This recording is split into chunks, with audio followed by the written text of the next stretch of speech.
Your film is now ready to be shown.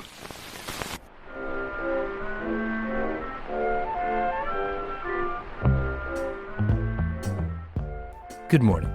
I'm Justin Hendricks, editor of Tech Policy Press, a nonprofit media venture intended to provoke new ideas, debate, and discussion at the intersection of technology and democracy. Over the last 2 decades, as Berlin reinvented itself as a creative city, social media both mirrored and shaped the shifting landscape, offering new possibilities while also reinforcing inequalities. How did digital media practices reshape urban life? And what can Berlin's story tell us about the broader relationship between technology, culture, and the places we live? Today's guest is the author of a new book that tries to answer these questions and more. I'm Jordan Kramer. I'm Director of Research at ADL's Center for Technology and Society. I'm also an affiliate at UNC's Center for Information Technology and Public Life. And I'm the author of Mobile City, Emerging Media, Space, and Sociality in Contemporary Berlin. So we're going to nerd out a little bit on the role of media and placemaking, the relationship between media and cities, in particular Berlin, in a period of time where you were there, 2007 to 2015, what you call the late capitalist transition to an information economy, when many young people moved to Berlin as part of a nascent knowledge or creative class. I remember that period. I remember visiting Berlin in that period. Did you go specifically to study, or did you go because it was cool? I went there the first time, I guess, in 2007, and then I just went to visit, and I was really taken by the changes the city was undergoing, the vibrancy, the cultural life. There was a lot going on in Berlin at that period. But then I went back to the States, and I enrolled in a PhD program in cultural anthropology. And I was really interested in the role of these emerging social media technologies, platforms like, back in the day, MySpace, then very nascent Facebook, Twitter, and so forth. And so then I proposed going back to Berlin to study how these technologies were being taken up by this kind of emerging middle class of young people who were themselves moving to the city for the first time. A lot of the people in my research, they themselves had arrived in Berlin only in the past year. So you've captured a period of time in Berlin, a period of time in your life, also a period of time in which various new platforms were coming online and growing to scale. You write urban and digital spaces alike became new sites of contestation over class mobility and identity at multiple spatial scales, generating new abilities. This is some pretty good communications research language. What were you trying to do in terms of setting out the study? What's the purpose of this book?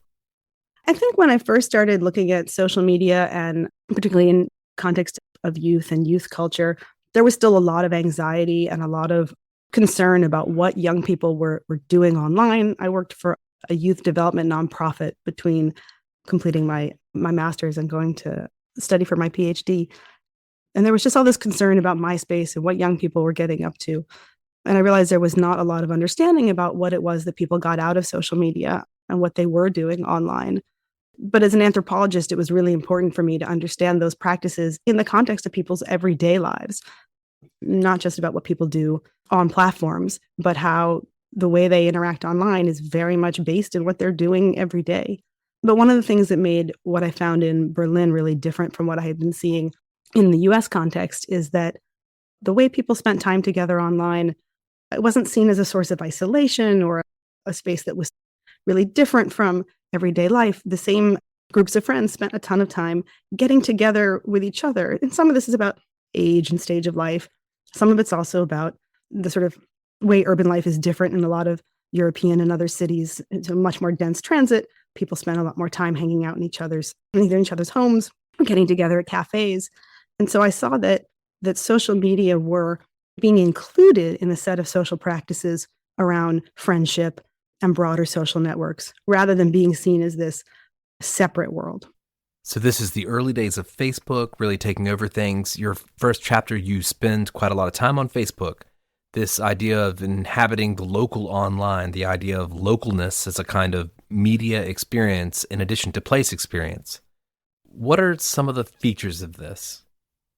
I really wanted with this book to rethink a lot of our assumptions about online lives and space and place. So I think that in a lot of popular imagining, digital worlds are this separate place. And sometimes they are. There are online virtual worlds that really are separate places from other kinds of places. But I think at the time there was a lot of ways in which we thought of online spaces as separate or different from everyday life. And I wanted to rethink that and think about how do people bring their everyday practices that are place-based and how do they exist online? And part of the reason I wanted to do this is that rather than thinking of online worlds as separate from everyday life or disembodied, I wanted to recognize that we go online from particular places, both geographic places, but also from particular social locations. And online spaces are not places where we lose our bodies or we lose the places that we're from or that we're moving through. And in fact, the ways that we interact through digital media, whether it's through social media, through mobile phones, as I address a lot of different kind of emerging media in the book, the ways that we interact through these technologies, they then shape the places that we live, our sense of identity. And in particular, in the book, I talk about the relationship between identity and changing ideas about nationalism or place in Europe, because this period is also the period of European integration. It's the period where Berlin had just gone back to being the capital of Germany. The EU was continuing to expand, which member countries were part of it. And that larger scale was this sense that there was a connection between digital media and sort of global or supranational identity, that sort of Europe would be integrated as a shared community. And what I wanted to understand is that what was happening? Were digital media giving people a sense that they were part of a global community? And when it wasn't, what was happening? And so what I found, for example, was that life in Berlin is very, very diverse. Of course, there's lots of different people and places in Berlin, and there's a ton going on there. But some of the ways that people moved through urban space in Berlin, they shaped life online. Some of the aesthetics for the sort of young people that I was studying shaped their life online. And so I wanted to document and understand that. And where were you staying in Berlin? I understand you were in East Berlin. And that's correct. But I lived there for about 10 months in 2009 to 10. And then I came back. This is the way anthropologists do our research. We often in grad school can go and do a much longer fieldwork stay of up to a year or more. And then we come back for shorter stays. And I think one of the things that distinguishes the kind of research methods I use in this book from other methods in sort of media communication studies is it's based on really long-term, in-depth fieldwork where I lived in Friedrichshain, which is part of East Berlin, but on the border with former West Berlin with a neighborhood called Kreuzberg, which is the heart of the German-Turkish community and was up against the wall before the wall came down and had been really underdeveloped and resourced in a lot of ways. But the neighborhood that I was in at the time was also very vibrant. Cost of rent was really low. A lot of people compare Berlin at the time to sort of New York in the 80s. Lots of artists and social movements and a very creative place, but also a very vibrant kind of public space. There were flea markets every weekend, farmers markets. People really use the pub, cafe life, that people really socialize in public space in a particular way. You were also observing how the infrastructure of Berlin, or Germany as a whole, was changing during that time. That seems to be part of what you were observing, was not just how people were engaging with social media or using mobile phones, or how all those things were generally present in the more intimate aspects of their life, but also the underlying infrastructure, the investments in broadband, the towers going up. What role did that play in the development of these ideas? And the history of development of sort of digital infrastructure plays out very differently in different parts of the world. In a lot of Europe, mobile phones had in fact been developed much earlier than in the US. They were much more widespread. They were much less expensive. So the people that I was studying were groups of young people, including a group of young people who were mainly a mix of those who had grown up in West Berlin and moved to East Berlin or former East Berlin, many of whom had gone to university together. But we're also connected to lots of other, what they call EU Ausländer, people from the European Union, from France and Denmark, and back then sometimes the UK, and various places who moved to Berlin. There were also a number of Anglophones. There were folks from the US. There were folks from New Zealand. In fact, Berlin is super diverse, and there are people from really all over the world who come and go to Berlin's nightclubs and get by working at galleries or DJing and so forth. And then there was another group of young people who had all grown up together in the same towns and villages of a region of former East Germany, not too far, about an hour's train ride out of Berlin. Germany had unified after the wall came down. So in 1989, the wall came down, and in 1990, Germany was officially reconstituted as a single nation. And this is the bigger backdrop for some of the questions about space and place, is you have this context in which Germany and Europe more broadly had been divided into sort of capitalist West and socialist East. And then you had this story in which allegedly the European Union was replacing the conflicts of the 20th century through economic cooperation and technological development. And there was I think a vision or an expectation that economic and technological development would make the world smaller, make it more socially and culturally integrated, and replace some of the conflicts and violence of the 20th century. So Berlin inhabits this intersection or this nexus where it's seen as this place where the literal city had been divided. And from 1990 on, it started being stitched back together along with Germany more broadly. But that process is very uneven and was very uneven. And so one of the things I talk about in the book is how digital media and digital infrastructures themselves were very much affected by the process of reconnecting or stitching Germany back together. And it very much affected the experiences of digital technologies of young people that I was studying. So both of these circles of young people, they didn't call themselves this, but the term that they use is a Freundeskreis, a friend circle, to describe closer circles of friends. The ways that they got online and used digital media were very much shaped by both their access that they had growing up. If you grew up in East Germany and you were in your early teens or late tweens when the wall came down, chances are you actually didn't have a computer at home growing up. Certainly didn't have a laptop. So often school was the first place that you had learned to use a computer, and you probably hadn't gotten a chance to go online. So for a lot of young people that had grown up in East Germany, because they remembered the wall coming down, they were really going online for the first time or had gone online for the first time relatively recently. And it did open up a whole social world. It did open up access, particularly to popular culture. The young people in my study were really enamored of indie music and electronic music, and they tended to be really active in Berlin's electronic music scenes.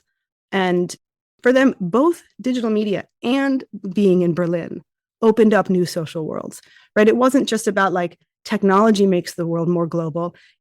It was both the place and the media that opened up these new connections for them, connections to Ausländer from elsewhere in the EU and other places, connections online, connections in person.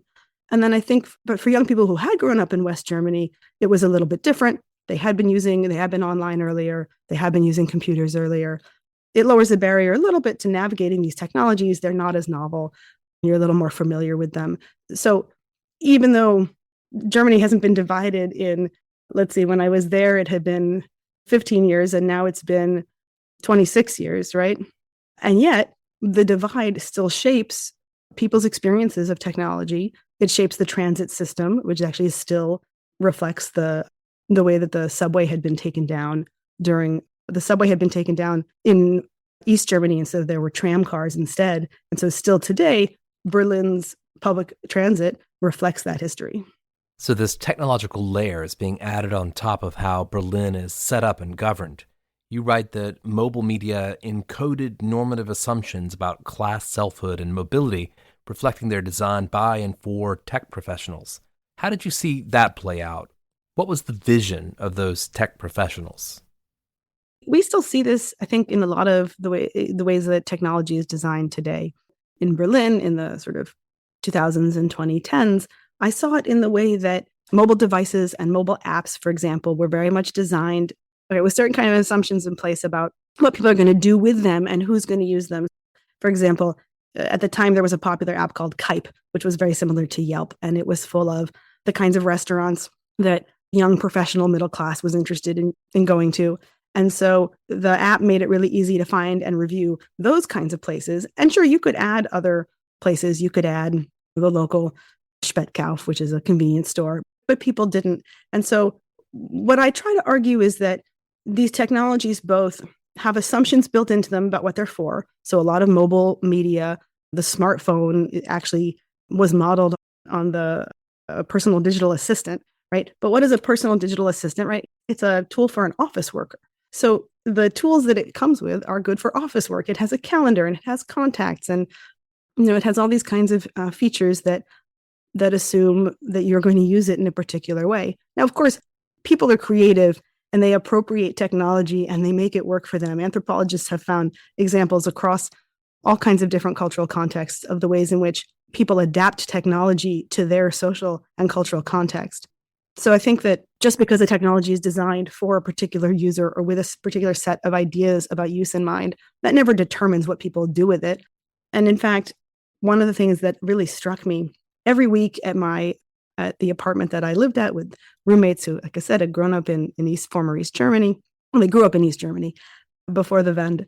And then every week, a whole bunch of their friends from their friend circle came over to hang out. And everybody would get there and they would take off their coats and they would go get a beer out of the fridge. And then they would just put their phone down and just set it down on the table and walk away and forget it, which was, to me, from an American context, was not necessarily what I expected. And then what would happen is the phone would ring. Inevitably, often it'd be somebody who wasn't there, who was on their way, or maybe a friend who still lived in the town they had grown up in. And somebody else would answer. For me, this seemed a little bit strange to answer somebody else's phone. But what I came to realize is, for them, rather than the phone being just an extension of their individuality, the way a lot of people, or some people in the US might think of it, the phone was actually allowed them to stay connected to this sort of broader social circle. So the phones actually became integrated into a more sort of collective sense of selfhood and social connection. And so it really struck me that just because the technology had been designed, mobile phones assume a single user, right? When you had a wired landline, there'd be on one line, you'd have multiple handsets throughout a house, for example. The design didn't presume a single user per device. Obviously, one person would mainly use them at a time. But today's cell phones, you're logged into all your accounts. Using someone else's phone really doesn't work very well. And yet, people found ways to creatively reuse their phones that represented different understandings of sociality. And so I think, to me, again, is from an anthropological perspective, it shows that technology is not deterministic. It doesn't have a single effect on social life. Instead, it's shaped by understandings of social life. You already mentioned this, but I want to ask you a little more about what you call networked national feelings, how all this cultural production and placemaking adds up to something bigger, to a feeling of what it meant to be German in that time. Of course, you were looking at one particular group of people. I'm sure that many people had many different views on what it meant to be German on some level. Yet it seems to me this idea of national selfhood, the extent to which technology plays a role in the formation of that, that's something worth understanding. This finding really surprised me because it wasn't necessarily what I had been looking for. And good research is always research that surprises you, I think. So there's a lot of literature in media studies and anthropology on the history of national media and nationalism. And it goes back to theorists like Benedict Anderson, who articulated the idea of a nationally imagined community, that print media like novels and newspapers, because they circulate amongst people who are part of a shared nation, they actually bring a sense of shared national identity into being, and people recognize each other as fellow readers. This story, though, is part of a story that I would call a scale-making story, a story about the change in scale of social life from, say, more tribal or parochial, which I would put in quotes, to more regional and then national and then supranational or global. So I agree completely with Anderson about the role of national media in helping create a sense of national community. But I wouldn't assume that what preceded that is necessarily communities at the smaller scale. So what I actually argue is that historically, I don't know that people linked a sense of selfhood to geographic place at all in the same way. What I found was that itself is a shift that came about with modernity, that people began to link identity, which itself is a modern category or a modern idea, to place. And that print media absolutely helped bring into being contemporary understandings of national selfhood and national identity. And what I found when I looked at the role of social media, so instead of social media undermining national identity and creating global or transnational identity, it brought both transnational and national senses of self and connection into the same online spaces. So now, and goes back to the idea of inhabiting the local ways of living, local style and local aesthetics played out online. They played out on Facebook groups and the kinds of things that people talked about and the sort of images they used online. Local ideas about life in Berlin could take place and alongside a feeling of shared national identity, alongside transnational connections. And these were all playing out online, but not in a way that collapsed these contexts into one. People found very creative ways to manage social relationships at different scales online. One of the ways they did that was through language practices. People, for example, moved back and forth between English on the one hand and national languages like French or German on the other. And they moved in between more informal internet speech on one hand and more formal registers on the other. So I think I observed is this complexity in the ways that identity at different sort of geographic levels played out. But what really surprised me about nationalism online is obviously in the German context, for many young middle-class Germans, particularly at the time when I conducted this fieldwork 15 years ago now, people were very uncomfortable, understandably, with expressions of German nationalism. And so though there were, for other Europeans, often felt more comfortable. There were a number of Dutch people connected to the young people in these circles, or French people who felt much more comfortable with expressing national identity. But if you ask most of the Germans in my study how they felt about being German, they would say, oh, I don't feel strongly about being German. It's not important to me. I could be from anywhere. But although they said that, when it came to things that they associated with feeling German, so for example, many Germans really love a white asparagus, Spargel, which only comes in a certain season in the spring, in April and May. And it's a big deal. Everybody gets together and goes out and buys fresh Spargel and eats it. And it has to be eaten really fresh to be good. But people had really positive, both whether they were from East Germany or West Germany, really positive associations with this very German food and German regional practice. And so there were ways of feeling German that were often quite acceptable. But often what made feeling German acceptable was enacting these cultural practices in the context of Berlin and in the context of cosmopolitanism. So I talk about as an emerging cosmopolitan nationalism, where people felt comfortable being German and sort of embracing Germanness as part of a broader cosmopolitan world, as Europeans in a multinational context. A number of people told me that the World Cup, I think the World Cup was in Germany in 2006, and people felt much more comfortable for the first time expressing a sense of Germanness, again, because it was in the context of other Europeans expressing national identity. You know, they were not comfortable with sort of German jingoistic sort of sense of nationalism, but multicultural cosmopolitan nationalism. I think that you see this still in European contexts around identity and selfhood. And I think you see it in what's going on in Ukraine, for example, where I think a lot of people have this strong sort of sense of wanting to be Ukrainian in the context of a broader kind of cosmopolitan, multinational world, and want to be oriented towards that. So you do get onto the idea of what you call illiberal spaces. This is your epilogue, and even the phrase makes me think a little bit about where we've got to today. You're not in Germany anymore. Of course, we're observing it from abroad. Things have changed there. There's a resurgent far right. The politics of that country have changed quite a bit. Is there anything that you feel like looking back on your study, thinking about the issues in the context of the time you were there, anything that signals to you something about the current moment? No, it does.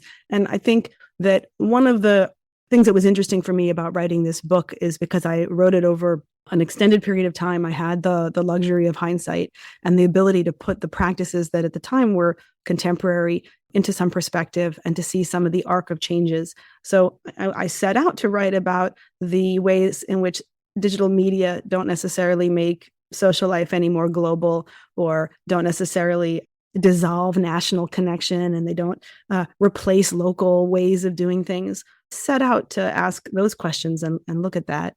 And then when I stepped back and I was writing this book during the first Trump election in 2016, and I was still doing some of my analysis and my writing, And I was trying to come to terms with rising extremism.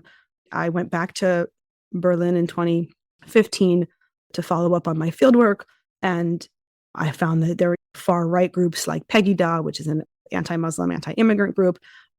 Not only had they gained in numbers and visibility, but they were, of course, using social media for their campaigns. And so when I had been in Berlin in 2009 and 10, social media really were spaces for friendship and leisure. People talked about music and they talked about what they were going to do that weekend. And they really used it to connect mostly with friends. People read the news online, but that was a very separate practice.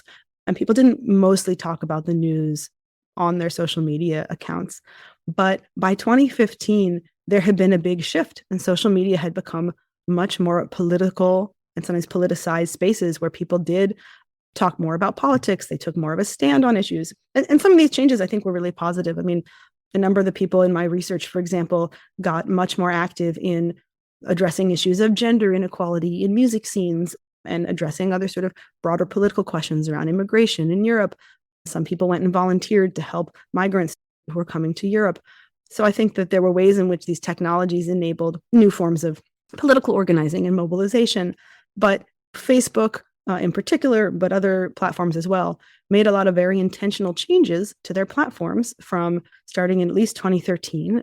It was a bit of a crisis for Facebook as millennials had used it, but the next generation of young people were not really as invested in it. They saw it as the place where older people went, where their parents were.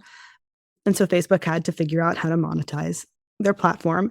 And they began to try to keep ad revenue on the platform by ensuring that if you went to read a news article, rather than going and clicking through to that site and having the news outlet get the ad dollars, Facebook would load the content in the app, and Facebook would get the revenue. And at first, this shift was great for news media and really helped, I think, drive readership to a lot of particularly major national outlets. But within a few years, a lot of news outlets realized this was not a good deal, and that Facebook was getting the revenue instead of them. By 2017, a lot of major national publications stopped partnering with Facebook, but it was too late at that point. People were used to getting their news on Facebook, and ad revenue cratered. And I think we can see there are a lot of reasons for the decline in local news media, but the U.S. is suffering a huge void, a huge gap in local news media. And I think that's actually contributing pretty significantly to the rise of hate and extremism and bias and partisanship that we're seeing today. Local media are really important to keeping people informed. But I also think that as people started to get their news from their social networks online, they didn't necessarily vet the information. I think one of the things that makes disinformation spread more easily is that people get information on social media through people they know and then they trust. And there is no role of a news editor to vet that information.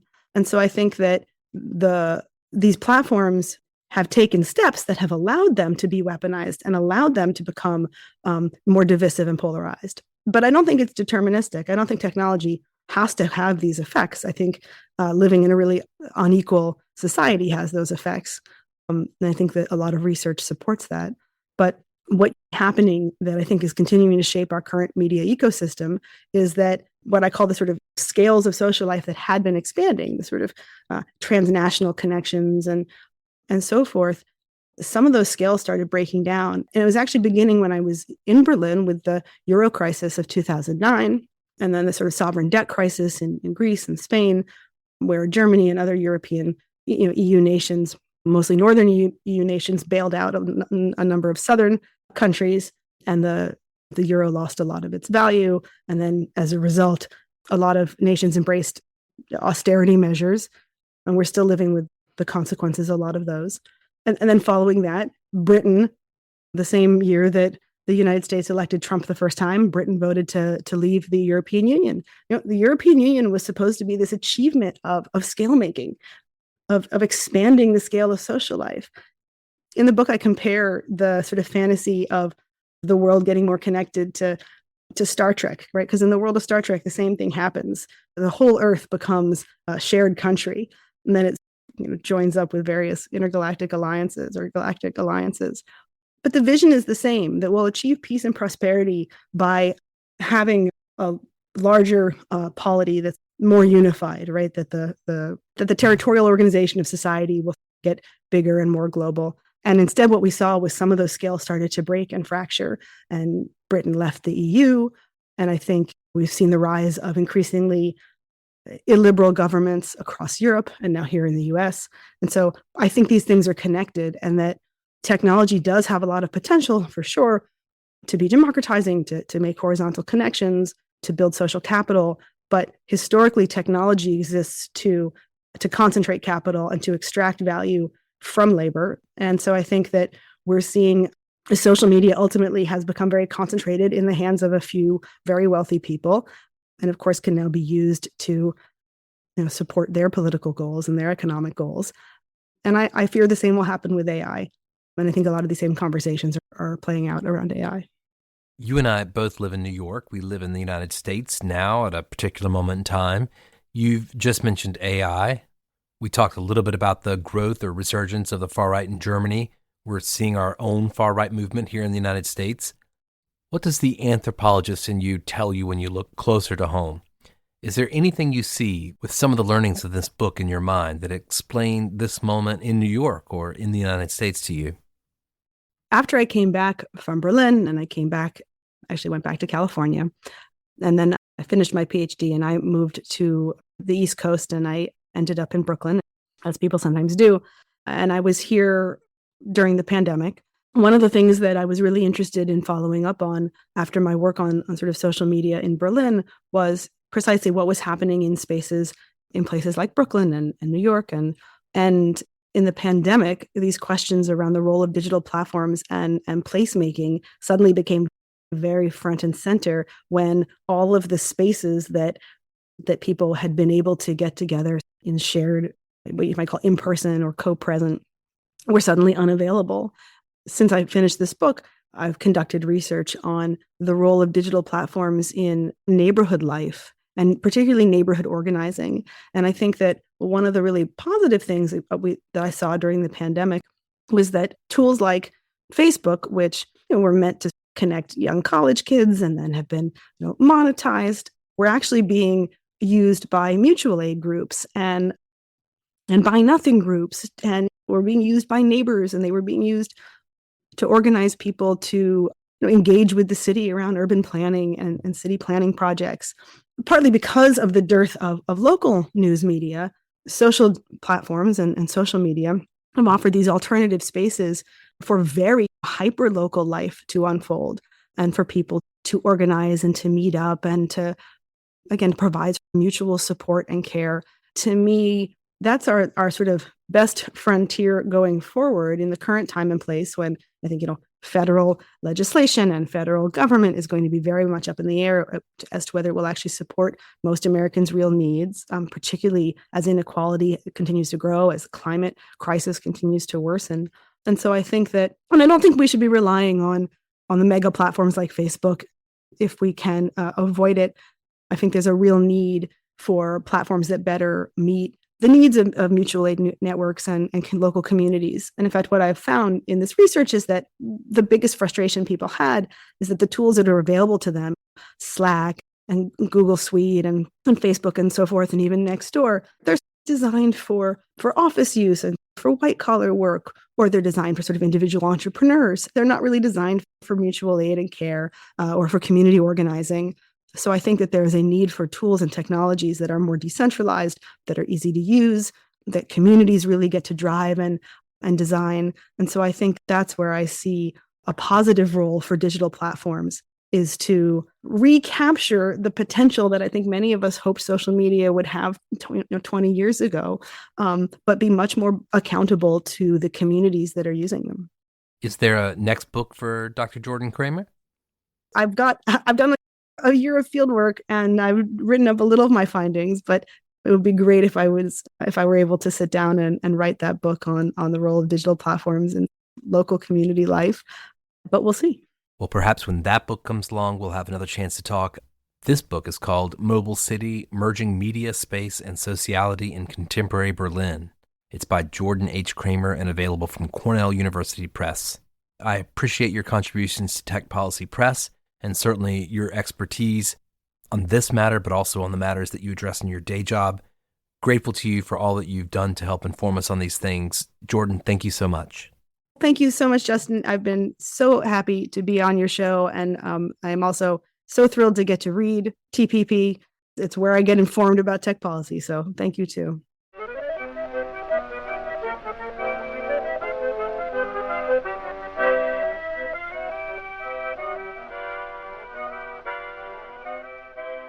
That's it for this episode. I hope you'll send your feedback. You can write to me at justin@techpolicy.press.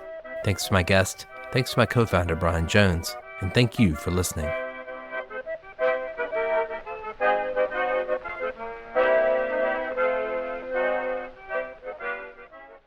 Tech Policy Press.